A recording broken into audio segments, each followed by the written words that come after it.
Coming up this week on High School Sports Weekly, brought to you by OS1 Sports Injury Clinic. Bowling has just wrapped up for college football, but not for us on High School Sports Weekly. We'll tell you what's going on with our high school bowlers. That's right, and there's also a little bit of football news. Vestavia Hills High School hiring a new football coach. We've also got an opportunity to talk with National Scouting Report and more. Stay with us right here on High School Sports Weekly.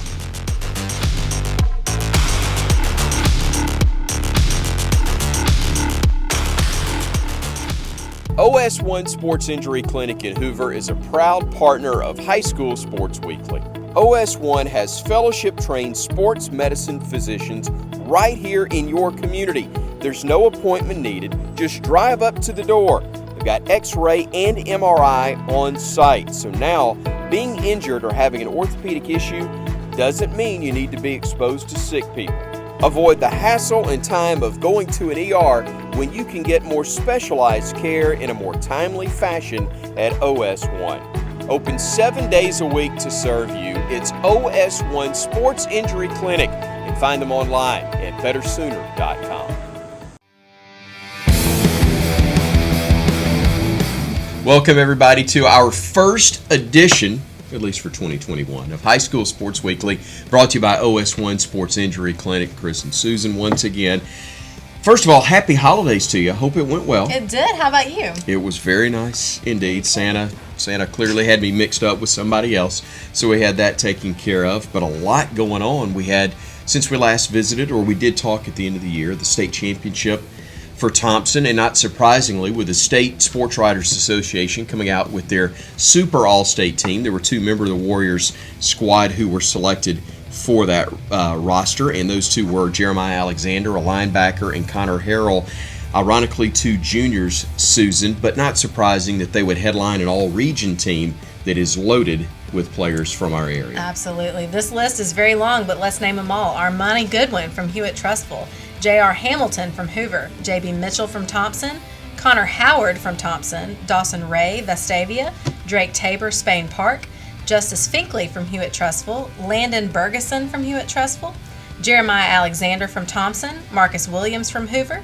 Trey Washington from Hewitt-Trustful, Tony Mitchell from Thompson, Judah Tate from Oak Mountain, Ryan Peppins, Thompson, Evan Smith, Oak Mountain, and the offensive MVP, of course, Connor Harrell from Thompson. No surprise that he would be the MVP based on what we were talking about a little bit earlier. Absolutely. And also, there are a number of players listed on the second team and honorable mention list as well.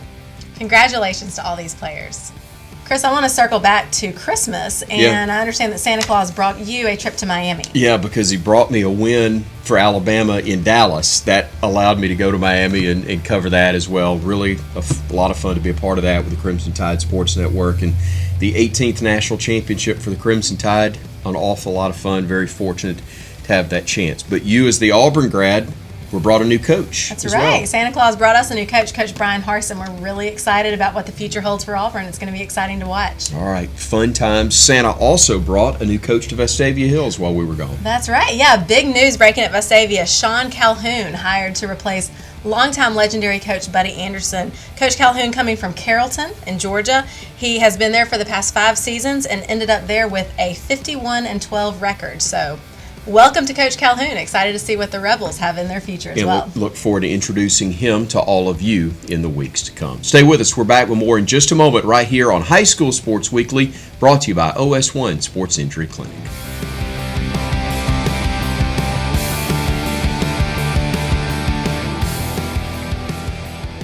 OS1 Sports Injury Clinic in Hoover is a proud partner of High School Sports Weekly. OS1 has fellowship-trained sports medicine physicians right here in your community. There's no appointment needed. Just drive up to the door. We've got X-ray and MRI on site. So now, being injured or having an orthopedic issue doesn't mean you need to be exposed to sick people. Avoid the hassle and time of going to an ER when you can get more specialized care in a more timely fashion at OS1. Open 7 days a week to serve you. It's OS1 Sports Injury Clinic, and find them online at bettersooner.com.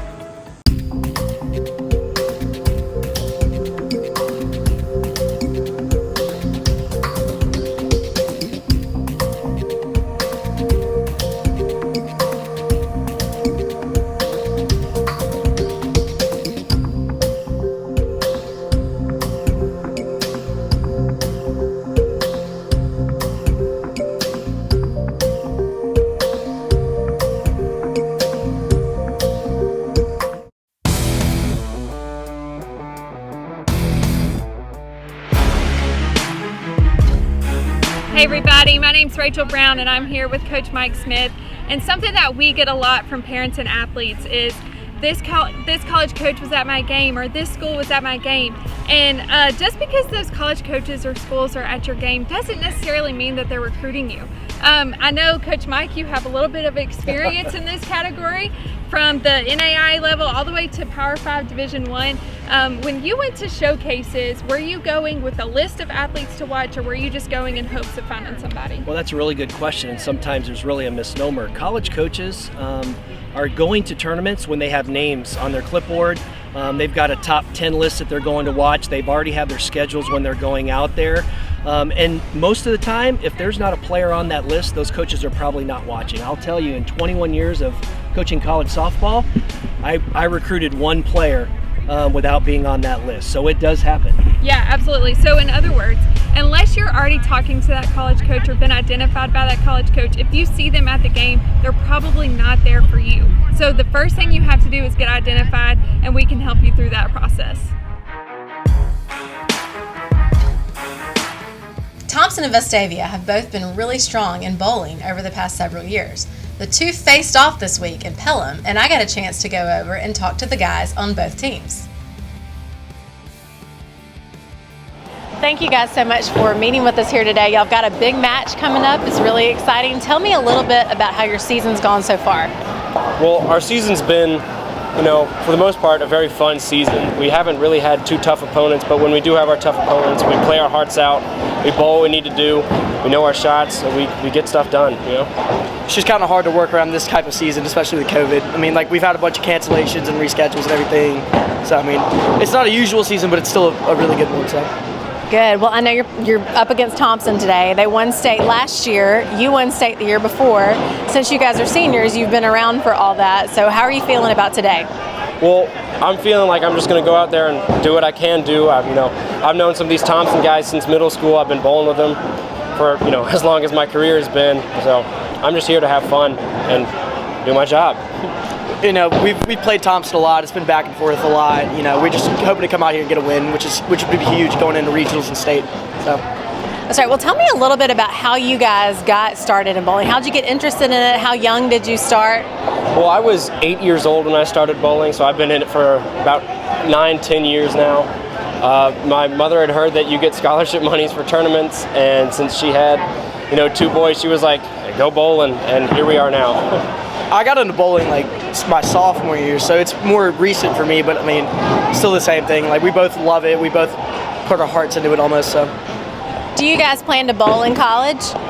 I have no plans to bowl in college, but if I get a big enough offer, I might consider it. Same with me. So. Okay, tell us a little bit about how this season has been different with COVID and just all the other restrictions. Well, in a usual season, we're used to being on a lane that's shared with the other team, and we're usually more apart, and the masks are a big thing. But now we're a lane apart, and it's just been different. But you get through it, and you see how stuff works. And like I said, we've had cancellations and reschedules. We could have had 3 tournaments this year, 4 tournaments, but we've only gotten around to 1 or 2. So it's a lot different this year. If there was a younger child interested in getting into bowling and getting really good at it, what advice would you give them? Stay consistent.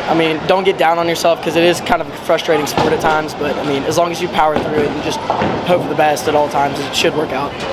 I'd say the same thing. Just don't quit. Persevere. There's times where you'll bowl a 200 one day and then a 98 the next day. You just got to keep going. That's the name of the game. Is there anything else y'all want to share with us? I think we're good. I'd say go Rebels. Go Rebels. Thank you so much. Very welcome. All right, well, Coach Evans, tell us a little bit about how this season has been different and how it's been good and bad, maybe, with COVID. It's been different because the spacing, not here at Oak Mountain, but at Vestavia Bowl, we're really spaced out. So if we get in a tournament situation, we may be playing a team that's all the way at the other end of the alley. And so we have to have kids that kind of check on them, and I call runners, where they come back and let us know if we're up by how much we're down, because that'll change your strategy. And I think it's been good for our kids, because we have some kids that don't get to compete in other sports, and this has given them an outlet and kind of a distraction to get away from some of the stressors that are kind of going on right now with COVID and all that. So it's been good from that respect.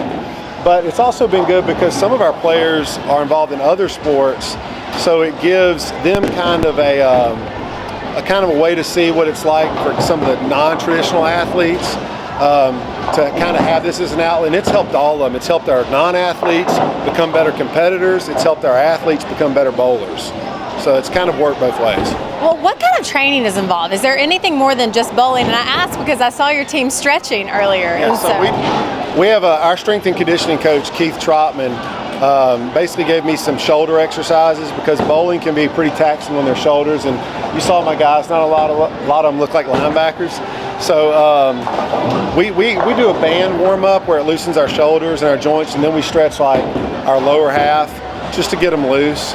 My son's actually a 9th grader on the team, so it's kind of cool because we used to just come out here and, oh, let's go bowl, like used to when you were little, but I've kind of relied on Coach Trotman to kind of give me one or two things, and I think the kids like it. It kind of makes it more organized, seem more professional, and they get into that kind of stuff. Yeah, well, tell me a little bit about this season and kind of where you see yourself ending up at the end of the season.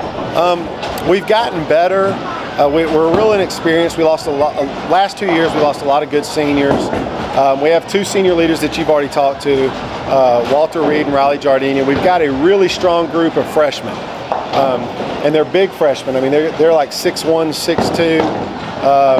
We have a guy named Lucas Hawkins, Noah Evans, who's my son, and Michael Brewer that have been really good. We've got a junior named Smithson Yielding, who's been really good for us. And all those guys can hit anywhere from 200. I mean, we've had a guy go 248 in a tournament. So we've got the chance. The problem is we haven't been consistent. We've had 2 losses. We lost to Hoover and we lost to Spain Park, but we beat Spain Park for the area title. They're a good team. This whole area up here, when you talk about Hoover, Spain Park, Thompson, us, anybody can beat anybody. It's that way. Well, good luck today. Thank you, Coach. Yes, thank you. All right, guys, first of all, tell us a little bit about how your season's been going this year. We started off rough with 2 losses, and we have got back on track since. And I started off rough personally, and I have picked up my season very well. As a total, we lost a couple of seniors last year, and it kind of let us down a little bit. We picked it back up towards the middle of the season, and it started off pretty good. Has it been very different playing during COVID? Yeah, with a mask on and stuff, it's very different. Yeah, there's been a change of rules, really messing with us, but it's all working out good in the end. What are some of the rules that have changed? We're only allowed 1 ball in the rack, and we don't cross lane anymore, so we only bowl in 1 lane instead of both. What kind of things do y'all do to train besides just bowling? Is there anything else involved? Normally we have to come up here by ourselves because we don't have all the time in the world to practice. So in the summer, I like to come up here and practice 10 pins because that helps me a lot. And I like competing with seniors because that'll help me a lot too. Because I'm only a sophomore. Competing with him, it's great. And during practice, we shoot a lot of different spare combinations to help us. So we leave a lot, so we like to practice those a lot. Well, tell me how you got into bowling and how old you were when you first started bowling. In my 7th grade year, I was playing football and I didn't like it very much anymore. And a friend came up to me and said, "You want to do bowling?" I was like, "Give it a shot." And I won. I kept their streak of Metro going, and now I'm on the varsity team. It's been great so far. I was in 7th grade, and my dad's always bowled, so I thought, I heard tryouts coming, so I thought, why not just try out? And it turned out to be good, and carried all the way until the senior year. Do you guys hope to take bowling beyond high school and even maybe into college? I do, yeah. Well, do you think you're going to win today? Yes. Yes, I think we are. Well, good luck today and also the rest of the season. Thank you. Thank you. Chris, that was a really fun atmosphere to be there at the bowling alley. I mean, I got to see them stretching and they were cheering for each other. By the way, congratulations to the Thompson girls and the Vestavia boys on their wins. Speaking of bowling. We're headed to the concession stand. We hope that you will join us next time right here on High School Sports Weekly, presented by OS1 Sports Injury Clinic.